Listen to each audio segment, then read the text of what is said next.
would say while I was at the zoo, my primary goal, at least initially, was to integrate these captive programs, sort of captive breeding, headstarting, all the things that you think of that zoos do traditionally, in with the field program, so there was less of a sort of a barrier between the two. And so the Houston Toad program started by us collecting some eggs from the Griffith League Ranch and Bastrop State Park in 2007, 2008, where we bring the eggs back to the zoo, sort of partial eggs, partial egg strands rather, like sort of 50 to 60% of the egg strand we would harvest from the wild, bring it back and raise it in captivity.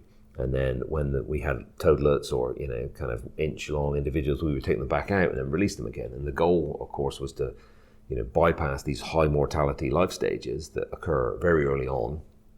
Most of the available data say only around 5% of the eggs that are laid actually make it to even metamorphosis. And then probably only about 1 in 1,000 to 1 in every 10,000 eggs completes the life cycle and makes it back to adulthood in most toads, in a lot of amphibians too. So there's very low survivorship. So we had this idea that, wow, if we can sort of kind of like hijack that a little bit and increase that survivorship, maybe we can turn that into more toads in the wild in the end.